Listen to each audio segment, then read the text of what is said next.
Agora sim a gente embarca então nessa semana de feriadão que está começando com o ministro Carlos Lupe na mira do governo, apesar as explicações que ele tem dado, Eliane, estão sendo suficientes para não cair?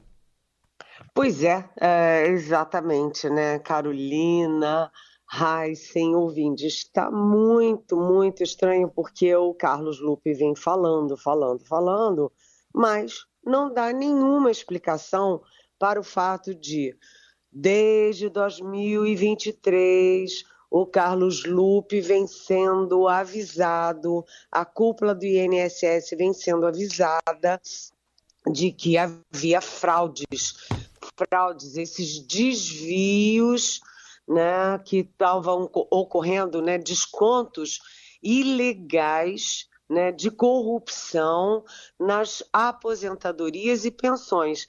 Aquelas pessoas que trabalharam a vida inteira ganhando pouco, no final da vida tem um salário pequenininho, uma aposentadoria pequenininha, uma pensão pequenininha e ainda tem descontos ilegais. E a CGU, que é a Controladoria Geral da União, o Tribunal de Contas da União, que é o TCU, né, a própria Polícia Federal já vinham avisando desde 2023 e intensificaram esse aviso em 2024 de que tinha corrupção e nada foi feito. Nada foi feito, em vez de diminuir, né, o escândalo só explodiu, só aumentou. E o que o Carlos Lupe, que é ministro da Previdência, diz? Olha, realmente eu soube e tentei fazer alguma coisa, mas o setor público é muito difícil, muito demorado. E depois ele disse, eu não sou Deus. Eu tentei resolver, mas não sou Deus. Ou seja, essa semana de mais um feriadão, que começa na quinta-feira, dia 1º de maio, que é dia do trabalhador, né? Essa semana já começa com aí a perspectiva do Lula ter que demitir mais um ministro e mais um ministro por corrupção. Não significa que há ali uma suspeita, pelo menos por enquanto não há, de que o Lupe tenha a ver com o esquema e tenha sido favorecido por ele. Não. Mas, afinal das contas, ele era o chefe, ele era o responsável por dar um jeito naquilo. E não deu. E o pior, o agravante, é que o Lupe foi afastado do Ministério do Trabalho no governo Dilma Rousseff exatamente por desvios na área dele envolvendo contratos com ONGs. Então a situação do Lupe está muito complicada e isso tem vamos dizer assim, um reflexo político também complicado para o presidente Lula, porque o Lula está abrindo todas as portas e fazendo todas as vontades, atendendo a todas as pressões do centrão, do direitão, né, do Congresso, para ter governabilidade no Congresso. E o Lupe é exatamente da base histórica do PT, ele sempre foi ligado ao PDT, né, e ele é da base histórica ali de esquerda, e o Lula, que está tentando ganhar o outro lado, não pode perder o que ele já tem, que é a base da esquerda. Enfim, é um imbróglio que envolve uma questão complicada, que é corrupção, envolve uma área da sociedade mais frágil, que é aposentados e pensionistas, e envolve também a questão política de maioria no Congresso. É isso, já envolve uma turma que já não ganha lá essas coisas de aposentadoria e pensão. Eliane, vamos falar de outro assunto também, da expectativa do fechamento do julgamento da prisão do ex-presidente Fernando Collor, e vai terminar no plenário virtual mesmo. Exatamente. Ficou muito mal essa história do ministro Gilmar Mendes tentar tirar do plenário virtual e jogar para o plenário real, presencial. A gente explica que no plenário virtual os ministros depositam votos escritos e estamos conversando. No plenário presencial real, os ministros defendem oralmente os seus votos. põe a cara, põe o nome e põe também a voz para defender suas posições. E aí o Gilmar Mendes pediu que, como Collor foi presidente da República, né, o Collor, vamos dizer, merecia um julgamento presencial. E assim o Gilmar Mendes suspendeu o julgamento no plenário virtual. E aí teve dois problemas. Primeiro, eventuais ligações do Gilmar Mendes com o próprio Collor. Então ficou meio nebuloso. Segundo, né, se pau que dá em Francisco, dá em Chico, dá em Francisco, também a benesse que favorece Chico também tem que favorecer Francisco. E aí, se o plenário virtual não serve para o Collor porque ele era ex-presidente, por que a primeira turma serve para o Bolsonaro se ele foi presidente, e por que o julgamento dele é na primeira turma e não no plenário com todos os 11 ministros? Então, diante disso, né, ali do mal-estar, do constrangimento, Gilmar Mendes voltou atrás e o Supremo já tem maioria para ratificar a prisão do Collor, com um voto que não é dado, são 11 ministros, mas teve um que se considerou impedido, o Cristiano Zanin, porque ele atuou no caso da Lava Jato e a prisão do Collor tem a ver com a Lava Jato. Então, são 10 votos e já tem 6 para manter o Collor preso. O Collor que já está detido em Alagoas. Ou seja, favas contadas, o anúncio de que Collor está efetivamente preso, convalidada a prisão dele, deve ser anunciada hoje. Eliane, mais cedo aqui até estava vendo uma mensagem aqui de um ouvinte perguntando, mas por que então o Gilmar Mendes voltou atrás, né? O que estava por trás dessa ida e vinda? Tem algum... Pois foi o que eu expliquei, né, Carolina e nosso ouvinte. Obrigada pela pergunta. O que eu expliquei é que ficou muito mal para o Gilmar Mendes por 2 motivos. Primeiro, ligações do Gilmar Mendes com o Collor. Segundo, ele pediu para ir para o plenário real porque alegando que o Collor era ex-presidente e merecia o plenário real. Aí todo mundo disse, e por que o Bolsonaro, então, está na primeira turma e não está no plenário real e total, no plenário, no pleno? Então, diante disso, o Gilmar Mendes viu que ficou feio, ficou constrangedor e teve que recuar. Não, mas acho que a pergunta vem no sentido de que antes do recuo, né, essa movimentação deveria ter tido alguma orientação, enfim, alguma linha de raciocínio que o levasse a achar interessante não ponderar essas coisas antes da decisão, né? E no final das contas a ponderação, pelo jeito, veio depois. Exatamente, não, ficou muito chato. O Gilmar Mendes se meteu numa fria, né? Porque ele atraiu os holofotes para ele. E quem tem que ficar se justificando sempre fica numa posição incômoda. Sim. Muito bem, a gente continua com a Eliane Cantanhede para comentar essa apuração aqui do Gustavo Cortes no Estadão, de que o governo Lula já nomeou 323 aliados para conselhos estatais e de empresas privadas, das quais a União é acionista. Com os adicionais obtidos pela participação nessas reuniões dos colegiados, realizadas em intervalos que variam conforme as normas de cada organização, os contra-cheques podem chegar a mais de R$80 mil por mês. A lista de beneficiados inclui ministros, secretários executivos e chefes de gabinete de ministérios, assessores do Palácio do Planalto, servidores, comissionados, dirigentes, ex-parlamentares do PT e até apadrinhados da base de apoio do governo no Congresso. E parte dos cargos foi distribuída a figuras também sem credenciais técnicas por favorecimento político e como forma de complementar salários, Eliane. Uma prática que a gente sabe que também não é nova, mas a dimensão, ela chama atenção. Exatamente. Sabe que essa prática é uma prática antiga aqui em Brasília. Por quê? Porque os salários do setor público não competem com os salários da iniciativa privada.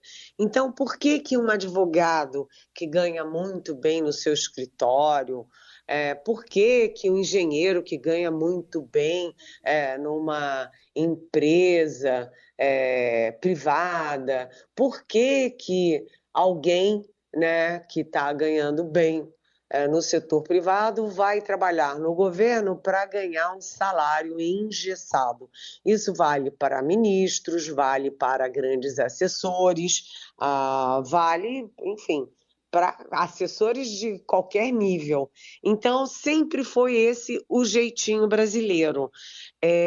Vamos dizer, turbinar os salários com conselhos de estatais e de empresas em que o governo seja acionário. Então, por exemplo, né, o Lula pôs a Aniele Franco, que é ministra, e o Carlos Lupe, que a gente acabou de falar dele, ministro da Previdência, em conselhos de uma metalúrgica.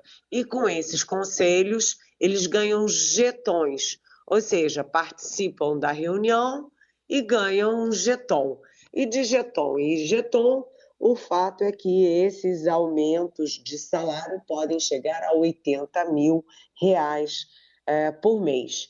Então, o sujeito é contratado para ganhar 40 mil, mas, na verdade, engrossa, dobra ou mais que dobra o salário com esses conselhos. É uma prática muito comum em Brasília, no setor público brasileiro, mas cá para nós.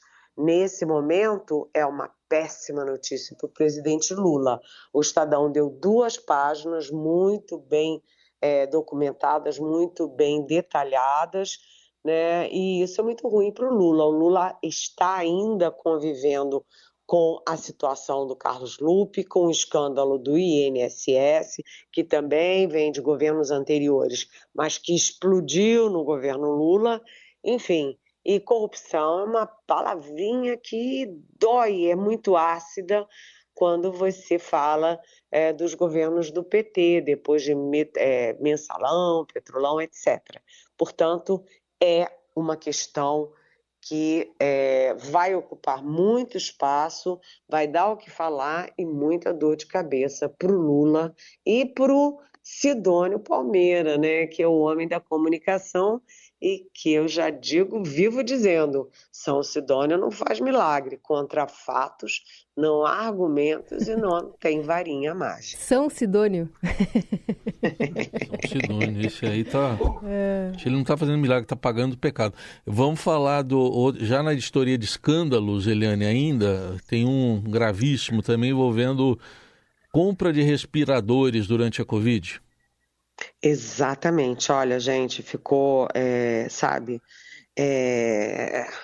a gente já tinha ouvido falar nisso, todo mundo já vinha ouvindo falar nisso desde a pandemia, portanto, há anos, né? E agora o UOL dá como manchete principal que a Polícia Federal rastreia verba para respiradores da Covid e acha até compra de carros com dinheiro público, né? Essa reportagem é do Aguirre Talento, né? E ele mostra o seguinte, que o consórcio Nordeste, que reúne os governos dos estados nordestinos, que era presidido pelo Rui Costa, que era o governador da Bahia, que é do PT e que hoje é o chefe da Casa Civil do Lula, né? O consórcio Nordeste pagou 48,7 milhões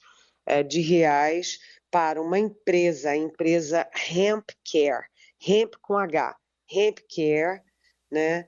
Que recebeu quase 50 milhões de reais para comprar os respiradores, né, mais de 300 respiradores, e que dia 8 de abril de 2020 a maio de 2020, ou seja, em um mês, né, a empresa esvaziou todas as suas contas, zerou as suas contas, transferindo integralmente esses 50 milhões do consórcio Nordeste para respiradores e distribuiu ali, esvaziou, distribuindo para pessoas, empresas que não tinham nada a ver com ventiladores.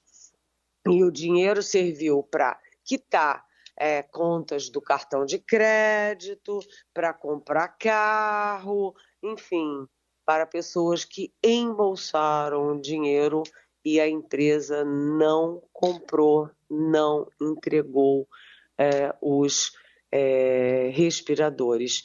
E isso me lembra sempre a pior imagem do Bolsonaro durante a pandemia, que foi o Bolsonaro rindo, brincando às gargalhadas, imitando pessoas que morriam sem ar por falta de ventiladores, de respiradores. Agora, é preciso dizer que na CPI da Covid, que destrinchou todos os erros, descasos e desvios do governo Bolsonaro na pandemia, né, a oposição do momento, ou seja, o PT, etc., os não bolsonaristas, impediram ali as investigações do consórcio Nordeste pelo caso dos ventiladores, dos respiradores. Então, gente, é aí mais um escândalo para ser explicado, e agora com o chefe da Casa Civil do Lula, que era o chefe do consórcio. Não tem nada diretamente a ver com ele, mas ele era chefe do consórcio Nordeste, tem que dar explicações, não é? Só para terminar, Eliane, vamos ficar de olho nessa agenda aí do PP e do União Brasil. Devem, de fato, assumir a federação, ampliando um poder de fogo aí das legendas? Olha, quando você junta a União Brasil ao PP, você está juntando 3 partidos, né? Porque a União Brasil é a fusão do DEM, do antigo DEM, com o PSL, que elegeu o Bolsonaro em 2018, e agora com o PP. O que esses 3 partidos têm em comum?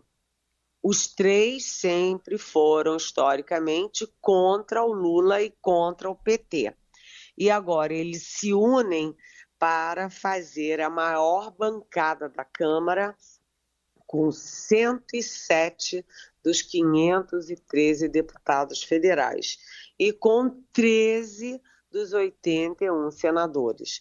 Portanto, essa federação do PP com a União Brasil vai produzir a maior bancada. Se o Lula já teve que entregar o Ministério das Comunicações ao União Brasil, imagina o que ele terá que entregar quando a União Brasil fizer a federação com o PP. O PP bolsonarista, o PP que é presidido pelo senador Ciro Nogueira, que foi chefe da Casa Civil do Bolsonaro e é o maior opositor do Lula no Congresso Nacional. Então o Lula vai ter que ficar dando anéis e dedos para um partido que é resultado de 3 siglas anti-PT e anti-Lula. Olha só o que é ser presidente do Brasil. E se você olhar, né, tem alguns cientistas políticos que estão apontando esse caminho, que é uma genealogia que está ligada diretamente à Arena, né? Vai reagrupar algumas legendas aí que trazem essa lembrança da Arena que deu sustentação política à ditadura militar brasileira, né? Exatamente, e que elegeu o Collor, né? Elegeu o Collor e elegeu o Bolsonaro em 2018, porque o PSL era o partido do Bolsonaro que elegeu o Bolsonaro. Ou seja, o Lula está fazendo todas as gracinhas e entregando tudo, mas está dormindo com o inimigo, né? O pessoal gosta de emendas parlamentares também, né? Ah, eles não gostam muito de ministério, não. Isso o Arthur Lira me disse, olho no olho, É, né? né? Ministério, tal, é meio coisa do passado. Hoje a gente gosta mesmo é de emenda. Emenda é na veia, né? Não tem muito tititi, não tem que trabalhar muito, é direto.